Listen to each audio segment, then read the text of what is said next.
네, 오늘은 이게 효도다라는 제목으로 하나님 말씀 나누도록 하겠습니다. 어, 5월은 흔히들 무슨 달이라고 말을 하죠? 네, 크게 얘기하셔도 돼요. 네, 크게 얘기하세요. 네, 가정의 달이라고 하죠.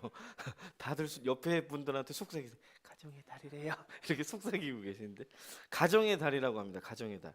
그래서 지난주는 이제 어린이 주일에 이어서 오늘은 이제 어버이 주일로 저희가 지키고 있는데 오늘 교회에 이제 오셨을 때 카네이션 이제 꽃을 하나씩 달아드렸어요. 네, 우리가 어버이날에 이제 부모님을 생각하면서 어렸을 때 이제 만들기도 하고 또한 직접 이제 꽃집에 가서 생화를 이제 구입해서 달아드리기도 하는 이 빨간색 카네이션은 부모님에 대한 뜨거운 사랑을 뜻하는 것입니다.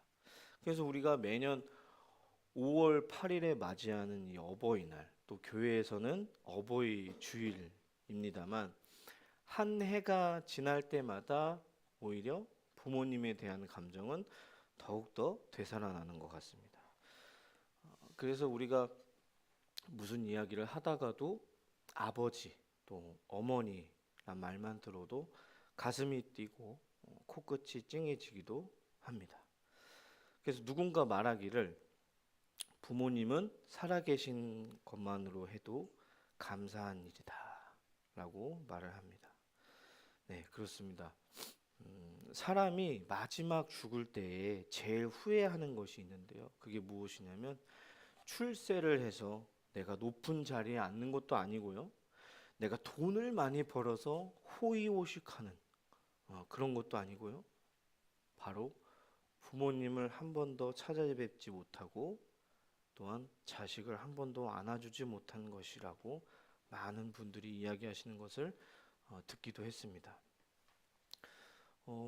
최근에 이제 방영된 드라마가 또 화제인 드라마가 있는데요. 혹시 보셨을지 모르겠는데 폭삭 속았수다라는 드라마가 있습니다. 들어보셨나요? 네, 들어보신 분도 있고, 네, 모르시는 분도 계시는데 이 드라마가요, 백상예술대상이라는 그 상을 주는 자리에서 그 작품성을 인정받아서 감독과 출연한 배우들이 여러 부문에서 상을 받기도 했습니다. 저도 이 드라마를 이제 시청을 하면서 정말 많이 울었던 것 같아요. 네, 집에 갔는데 저희 와이프가 이걸 보고 있더라고요. 밤늦게 잠도 안 자고. 근데 되게 되게 빠져 있더라고요. 제가 온지도 몰라요. 제가 원래 오면 여보 왔어 이러는데 정신없이 그걸 보고 있더라고요. 그래서 뭘 보고 있나 하고 봤더니 이 드라마를 보고 있더라고요. 그래서 저도 씻고 아내가 보고 있길래 저도 그냥 이렇게 옆에 가서 앉아서 보고 있었는데 보고 있다 보니까 아이고 부모의 입장에서도 울어봤고요. 그리고 자식이 된 입장에서도 많이 울었습니다. 저도 이제 아들만 삼형제를 키우고 있는데 어린 아이를 키우는 부모로서 감정이입이 많이 되는 장면들도 있었고요. 또 다른 한편으로는 제가 자식이 된 입장으로서 평소에 이제 자주 연락드리지 못하고 자주 이제 찾아뵙지 못하는 부모님께 죄송한 마음이 들어서 그렇게 눈물이 많이 났습니다. 제가 결혼한 이후에 그리고 아이가 태어난 이후에 TV에서 부모님과 관련된 내용들이 나올 때면 부모님 생각에 저절로 눈시울이 뜨거워지고 또 길을 가다가 어, 지팡이를 짚고 가시는 어르신들을 보면 이제 작년 여름에 먼저 소천하신 할머니의 모습이 떠올라서 눈물을 흘리곤 했습니다. 우리 인간에게는 다른 동물들과 비교해서 특색이 하나 있습니다. 그것이 뭐냐면 바로 자식을 양육하는 그 양육 기간이요 가장 길다는 것입니다. 한 생명이 이 땅 가운데 태어나서 독립된 한 인간으로서 인간이 되기까지 부모님의 무한한 사랑과 그 수고와 그리고 정성과 희생이 뒷받침이 되어야 합니다. 그래서 오늘 읽은 본문 말씀에 출애굽기와 에베소서에 공통적으로 나와 있는 말씀이 있어요. 뭐라고 하나요? 부모님을 공경하라라고 말씀을 하고 있습니다. 부모를 공경하라는 이 말씀은요, 하나님의 명령입니다. 명령은 거부할 수가 없고 안 할 수도 없고 게으름을 부릴 수도 없고 반드시 행해야 되는 것입니다. 그러므로 우리 인간이 부모를 공경하는 것은 엄격한 의미에서 효도라고 할 수가 없습니다. 왜냐하면 하나님의 명령에 따르는 것은 뭐예요? 당연한 것이기 때문입니다. 당연한 것이기 때문에. 그래서 우리 기독교의 신앙과 윤리의 표준으로 삼는 것이 무엇입니까? 10가지 계명이 있는 바로 10계명입니다. 이 10계명은 크게 두 가지로 나눠질 수 있는데요.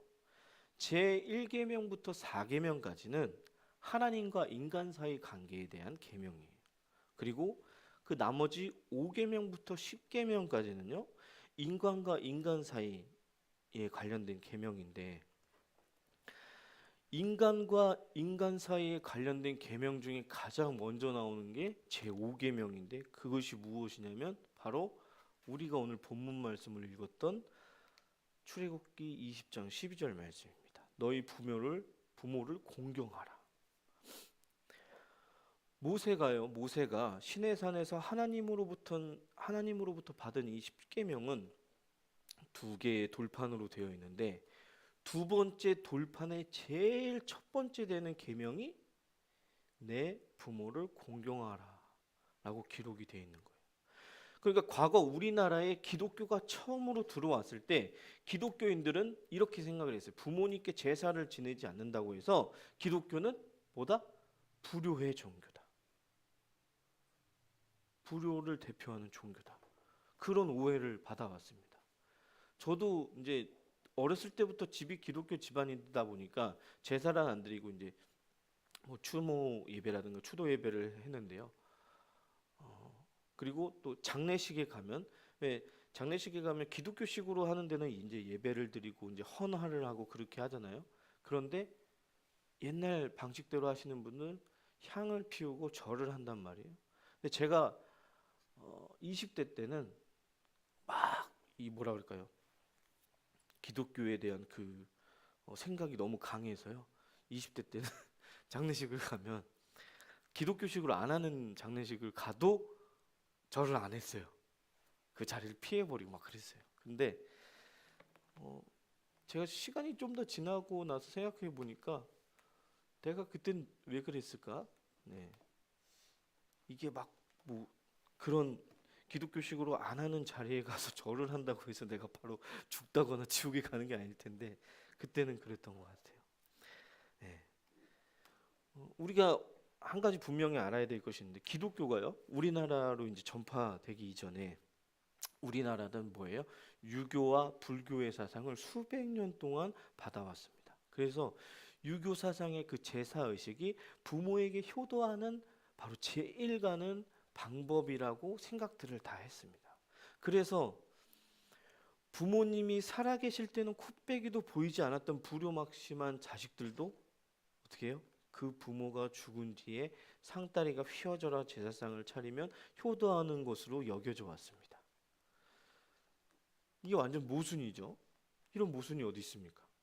그런데 반대로 기독교가 먼저 우리나라에 들어와 있었고 우리 민족의 사상과 풍습을 지배했는데 그 이후에 유교나 불교 사상들이 들어왔다면 오히려 유교나 불교의 사상과 제사법을 이상하다고 생각했을 거예요. 그래서 기독교의 진리를 깊이 알고 보면 기독교만큼이나 부모님에게 효도를 하는 종교도 찾아볼 수 없다고 말하시는 분들도 계십니다. 성경은 말씀하기를 부모에게 순종하지 않는 자는 저주를 받게 될 것이라고 했는데요. 레위기 20장 9절에 보면 이런 말씀이 나와 있습니다. 만일 누구든지 자기의 아버지나 어머니를 저주하는 자는 반드시 죽일지니 그가 자기의 아버지나 어머니를 저주하였은즉 그의 피가 자기에게로 돌아가리라. 잠언 30장 17절에는요. 아비를 조롱하며 어미 순종하기를 싫어하는 자의 눈은 골짜기에 까마귀에게 쪼이고 독수리 새끼에게 먹히리라. 말씀만 보면 굉장히 무서운 말씀입니다. 상상을 해보시면 오늘 이제 어버이 주를 맞이해서 효도의 의미와 그 신앙적인 교훈이 무엇인가를 제가 이제 몇 가지만 간단하게 말씀드리면서 함께 은혜를 나누고자 합니다. 첫 번째는요. 첫 번째, 진정한 효도는 뭐다? 부모님의 은혜를 깨닫는 것입니다. 부모는요, 자식들에게 있어서는 태양과도 같고요, 하나님과 같은 존재입니다. 또 부모님의 사랑과 희생은 하나님의 사랑의 그림자와도 같습니다. 자식을 키우는 부모님의 사랑과 희생은요, 이 세상의 무엇과도 비교할 수가 없습니다. 그것은 하나님의 최고의 사랑을 이 땅에 나타내 보이는 것입니다. 저희 그 둘째 아들이요, 할머니에게 이런 말을 했어요. 할머니, 내가 좋아, 아빠가 좋아? 어려운 질문이라고 하시더라고요, 어머니가. 그랬더니 저희 아내가 옆에서 듣더니 답은 나와 있어, 예훈아. 아빠야. 할머니는 아빠 더 좋아해.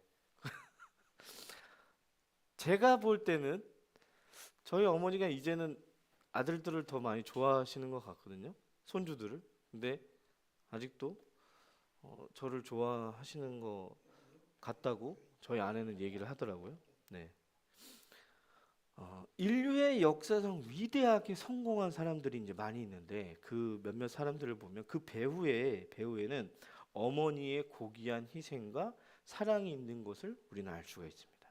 그 좋은 예로서 몇몇 인물들이 있는데요.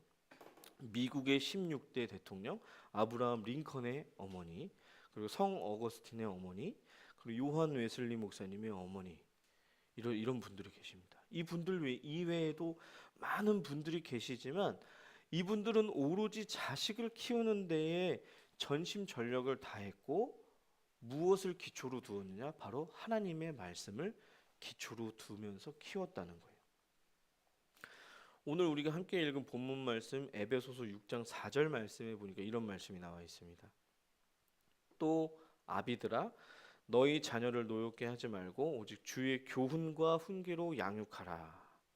이렇게 나와 있는 것처럼 하나님의 말씀대로 키우고 양육을 했습니다.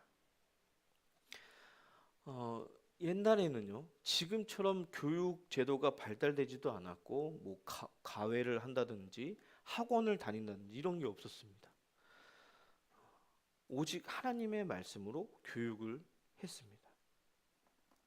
또한 위대한 어머니들은요, 성경에도 많이 나오는데 모세를 훌륭하게 키워서 한 나라의 영적 지도자가 되게 한 것도 모세의 어머니 요게벳의 신앙적인 교육이 있었고요. 그리고 사무엘을 한 나라의 선지자로 키운 것도 그의 어머니 한나의 기도가 있었기 때문입니다. 부모님은 자식을 키울 때에 자신의 목숨을 걸고 지키고 생명을 내던지면서까지 자식을 키웁니다.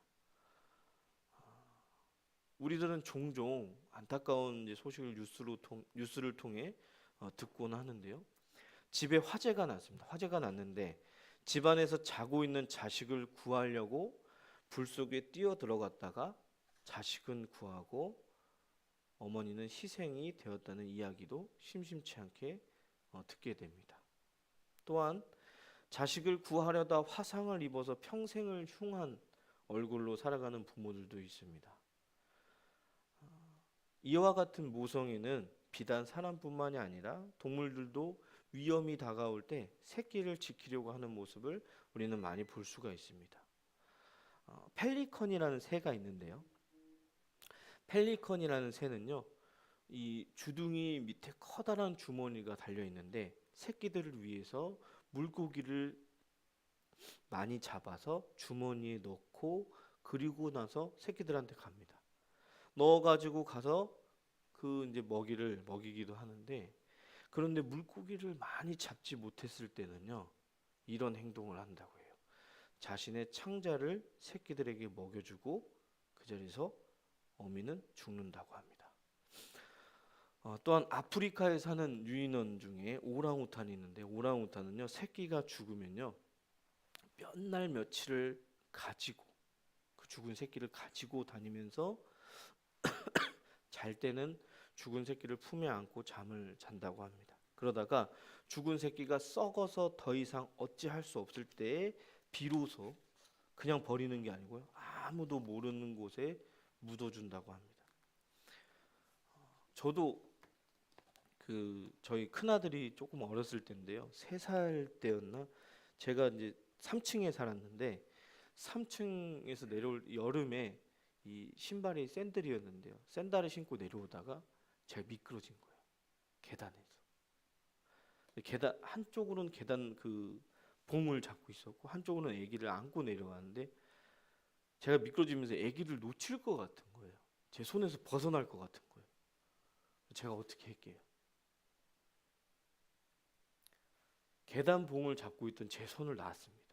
그리고 최대한 아기가 안 다치게 감싸고 계단을 굴렀어요. 굴러서 막 떨어졌죠. 근데 떨어지면서 제가 지금도 이제 좀 체형이 많이 이렇게 불어 있는데 떨어지면서 아기를 제가 깔고 뭉개린 자세로 떨어진 거예요. 마지막 자세가. 순간 제가 놀래가지고 일어나자마자 아기가 안 다쳤는지 막 살피고 뛰어보라고 하고 별 행동을 다 했던 것 같아요.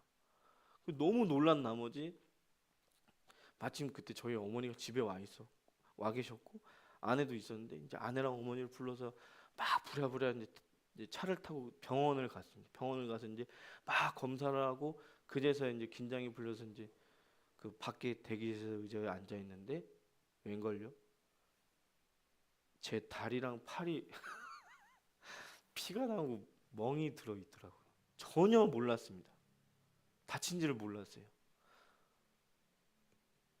그제서야 긴장이 풀리니까 막 아파오더라고요. 여기저기가.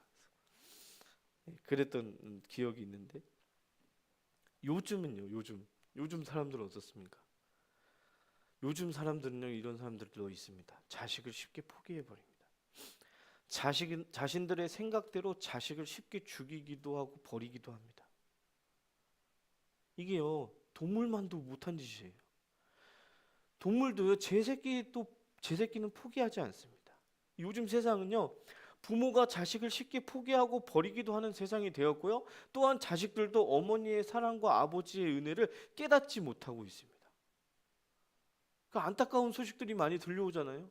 부모 자식 간에 칼부림이 일어나고 부모님이 이제 자녀를 조금 때렸어요. 어떻게 됩니까? 자녀가 바로 신고합니다. 아동학대를 받았습니다.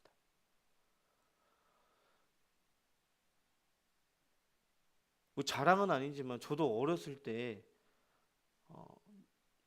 누나들보다는 좀 덜 맞았어요. 네, 누나들보다 덜 맞았는데 많이 맞고 자랐습니다.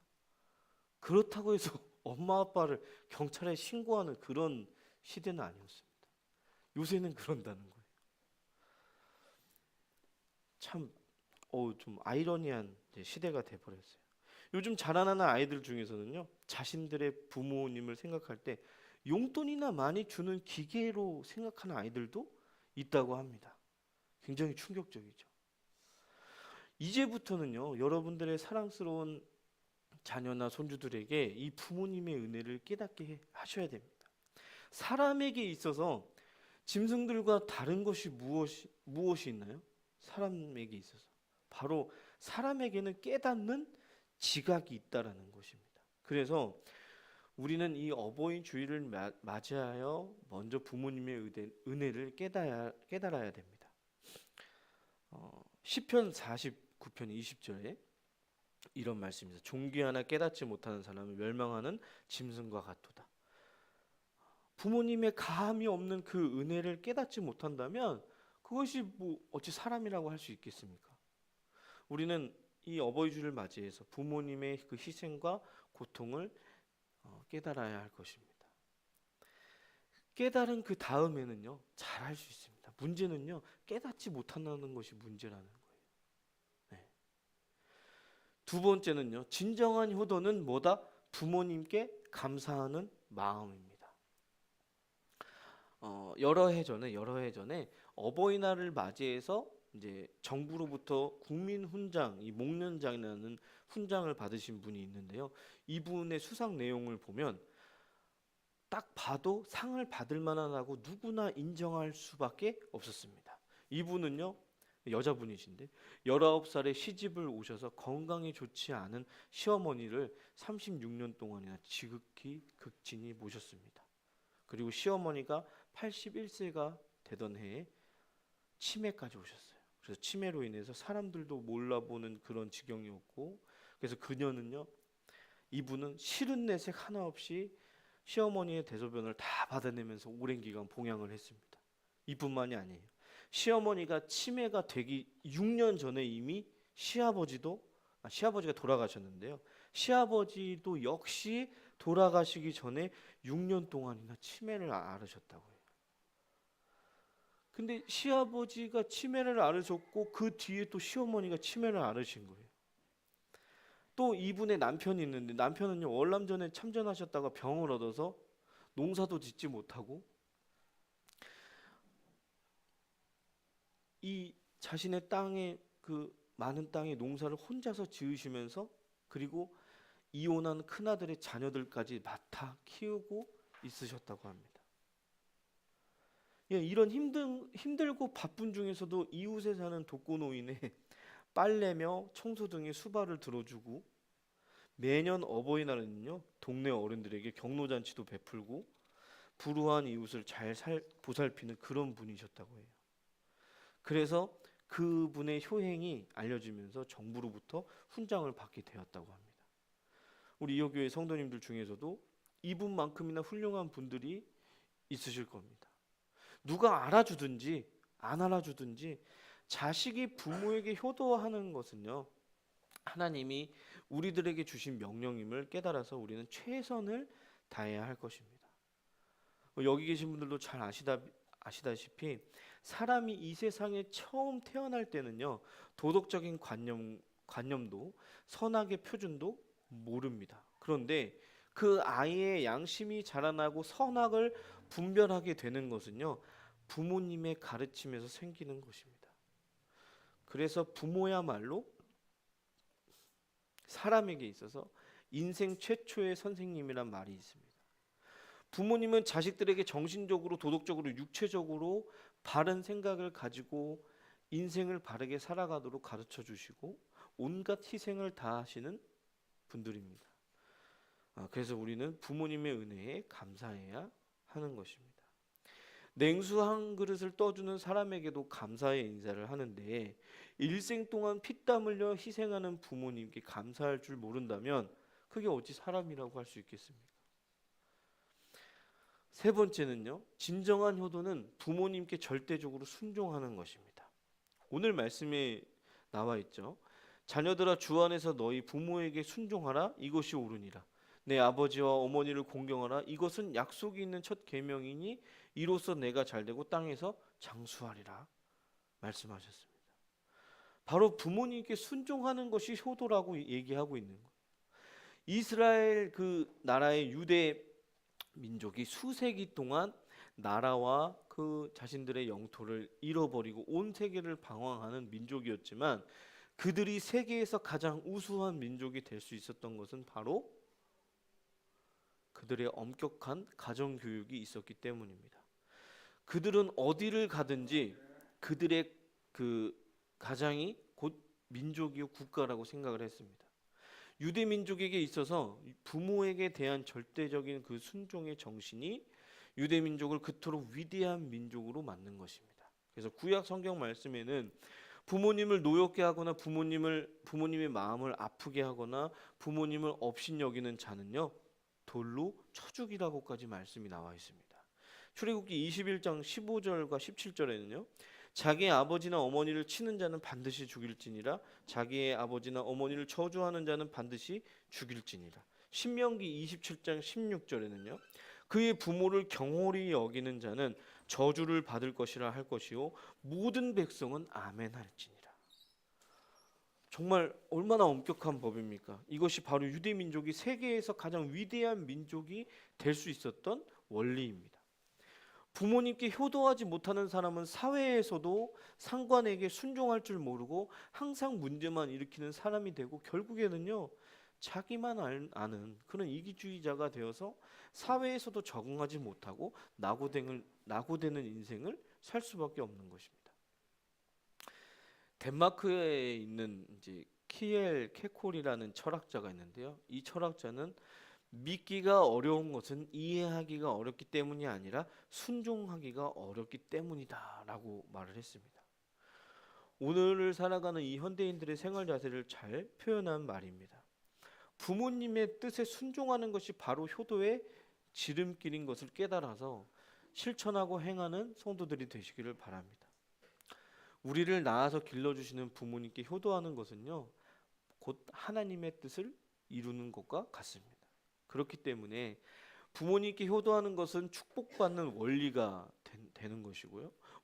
오늘 본문 말씀에서도 내 부모를 공경하라 그리하면 내 하나님 여호와가 내게 준 땅에서 내 생명이 길리라 라고 말씀하셨고, 내 아버지와 어머니를 공경하라 이것은 약속이 있는 첫 계명이니 이로써 내가 잘되고 땅에서 장수하리라 라고 말씀하셨습니다.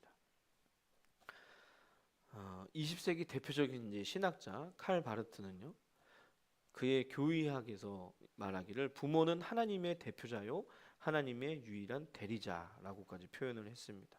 또한 카네기는요 자기가 결혼을 하게 되면 어머니보다 아내를 더욱 사랑하게 될까봐 일생 동안 독신으로 어머니를 모시고 살았습니다. 미국의 27대 대통령을 지낸 제임스 가필드는요 대통령 취임식에 어머니를 모시고 나와서 대통령의 자리에 어머니를 앉히고 취임식을 해서 모인 군중들에게 환호와 갈채를 받았다고 합니다. 옛날부터 전해지는 이제 군사부일체라는 말이 있는데 이 말은요 임금과 선생과 부모님은 한 가지라는 말이 있습니다. 그만큼이나 이제 부모님에 대한 그 생각을 담고 있는 말인 것 같습니다. 지금으로부터 75년 전에 우리나라에 가장 큰 전쟁이 있었죠. 6.25 전쟁 중에 있었던 사건인데요. 추운 겨울 바로 크리스마스 이브였습니다. 어느 가난한 어머니가 만삭이 되었으나 해산할 마땅할 장소가 없어서 생각하다 못해 선교사님의 집을 찾아갔습니다. 그런데 선교사님의 집에 도착하기도 전에 산통이 온 거예요. 그 진통이 시작돼서 도저히 더 이상 갈 수가 없어서 마침 작은 다리 밑으로 내려갔습니다. 다리 밑에 내려가서 아기를 낳게 되었어요. 그런데 제가 말씀드렸죠. 추운 겨울날이었죠. 추운 겨울날 아기를 낳았으나 그곳에 뭐 마땅한 뭐가 있었을까요? 이불도 없었겠죠. 어머니는 자기의 옷을 하나씩 벗어서 그 갓 태어난 아기를 감쌌습니다. 아기를 춥지 않게 싸다 보니까 어머니는 어떻게 됐을까요? 자연적으로 알몸이 되었습니다. 알몸이 돼서 떨고 있던 엄마는 옆에 있는 이제 거적대기 같은 거를 둘러서 있었습니다. 그날 밤 선교사는 크리스마스에 쓸 물건을 사러 가는데 다리 위에서 그만 자동차가 고장이 나서 시동이 꺼졌습니다. 차에서 내린 선교사의 귀에 때마침 다리 밑에 있는 아기의 울음소리가 들려왔습니다. 선교사는 아기 울음소리를 따라서 다리 밑으로 내려가 보니 갓난 아기가 울고 있었고 그 옆에 산모는 이미 빳빳하게 숨져 있었습니다. 선교사는 죽은 여인을 장사 지내고 그 아이를 길렀습니다. 그 아이가 자라나서 12살이 되었을 때 그 아이는 선교사로부터 어머니의 슬픈 사연을 듣게 되었고 어머니의 무덤을 알게 되었습니다. 그래서 그 아이는 어머니의 무덤을 찾아갔습니다. 그날도 추운 겨울 날이었습니다. 머리를 숙이고 한참 동안 기도를 하던 아이는 자기의 옷을 하나씩 벗어 어머니의 무덤을 덮으면서 흐느껴 울었습니다. 어머니 얼마나 추우셨나요? 저 때문에 얼마나 추우셨나요? 하면서 아이는 옷을 다 벗어 어머니의 무덤을 덮었습니다. 이 광경을 지켜보던 선교사는 크게 감격해서 그 아이에게 자기의 외투를 입혀 안아다가 위로하고 이 아이의 본국으로 데려가서 크게 공부시켜 훌륭한 지도자가 되게 했습니다. 사랑하는 우리 이어교회 성도 여러분, 오늘 어버이 주일을 맞이해서 우리가 부모님께 깊이 감사하는 마음을 가지시기를 바랍니다. 마음으로만 하지 마시고 행함으로 효도를 하시기 바랍니다. 그리고 부모님께 순종하는 자녀가 되시기를 바랍니다. 지금까지는 불효를 저질러 왔고 하나님 말씀대로 부모님께 순종도 효성도 하지 못했을지라도 이제부터라도 부모님께 효도를 하는 것이 하나님의 뜻이 이루는 것이며 축복을 받는 길임을 깨달아서 순종하며 행함으로 자자손손이 천대까지 하나님이 약속하신 하늘의 신령한 축복과 이 땅의 기름진 축복과 건강의 축복을 자손 만대까지 받아 누리시는 우리 모든 성도님들 되시기를 주님의 이름으로 축원합니다. 언제나 우리에게 가장 좋은 것으로 채워주시는 하나님 아버지 감사합니다. 오늘은 어버이 주일로 지키면서 함께 말씀을 나누었습니다. 바쁜 일상을 핑계로